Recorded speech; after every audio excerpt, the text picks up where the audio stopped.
Tokyo RPG Factory is a team that was unveiled by Square Enix during E3 of 2015 with the intention of developing nothing but classic, straight-up JRPGs. I Am Setsuna is the first title coming from these guys, being more or less the spiritual successor to Chrono Trigger. It released on July 19th on Steam and PS4 for $39.99. Now let's just say this to get this out of the way.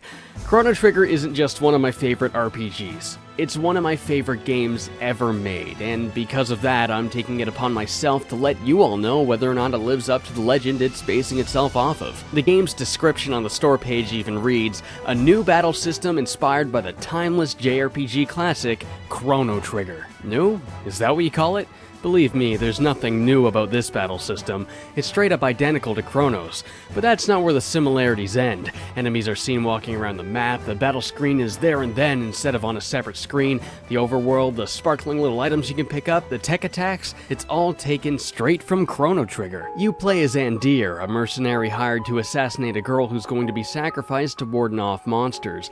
After a change of heart, you agree to instead escort her to the Last Lands for the sacrifice to take place. Along your journey, you'll gradually uncover why people are trying to preemptively kill the sacrifice, as well as meeting many new party members who will join you on your journey.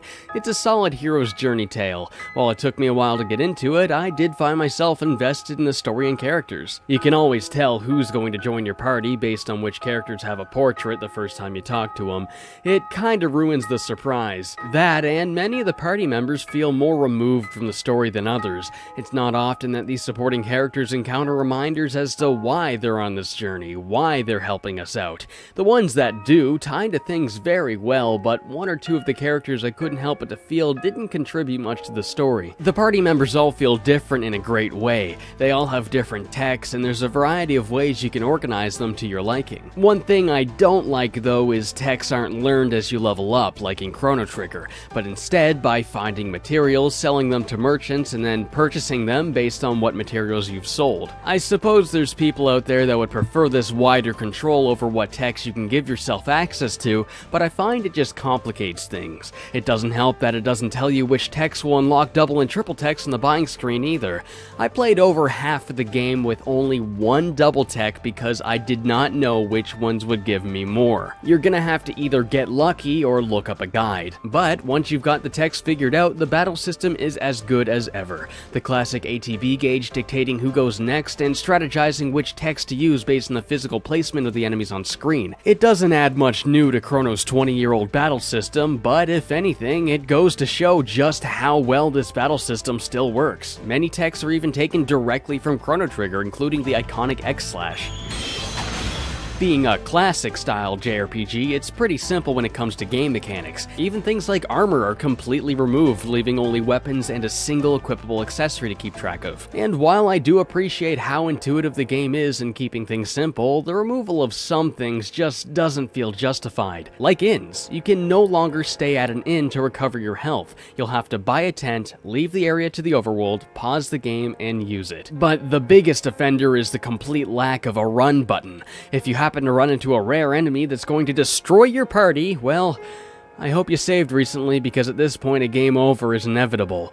All of the game's problems are pretty minor, but this one is inexcusable. There's no reason there shouldn't be a run button. Now, the game might play like Chrono, but that doesn't mean it feels like Chrono. The top-down camera angle just doesn't work quite as well in a 3D game. In a 2D game, you can be shown the characters side on, but in a 3D game like this, you're always looking at the top of the characters' heads. It just doesn't feel the same. Picking up those sparkles was really exciting, as they'd appear infrequently and held important items.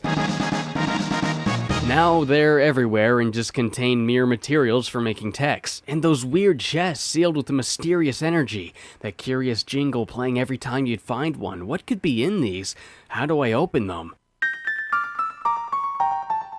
And I Am Setsuna just says they're locked. That's it. It ruins the mystery, the curiosity. I don't have as strong a desire to figure out what's inside these than I did in Chrono Trigger, all because of the way the game presented them. And I don't know what it is about the music, but it just doesn't click with me as well. It's all done on piano, and it is nice, but I feel it lacks that orchestral punch that was present in Chrono Trigger. But most of all, there's no way to recreate the same feeling of Chrono without the art style of Akira Toriyama. That said though, the art in this game is beautiful. It just feels more like something you'd expect from a Final Fantasy game. What this game feels like to me is that someone had a great story written up and Square told this very competent team, okay, just make the game like Chrono Trigger. So they played Chrono Trigger and just made it like Chrono Trigger. It's a fun game with a solid story, and it recreates a lot of elements from Chrono very well, but it just doesn't have that same vibe to it. Honestly, I think I'd be enjoying this game a lot more if I didn't have to compare it to Chrono Trigger, and that's where Square kinda shot themselves in the foot by using that comparison in their marketing. In conclusion, I Am Setsuna is a perfectly competent, classical JRPG. It's a tad bland and spots, but it's fun. It's really fun. Just buy it with that in mind instead of thinking that you're gonna get Chrono Trigger 2.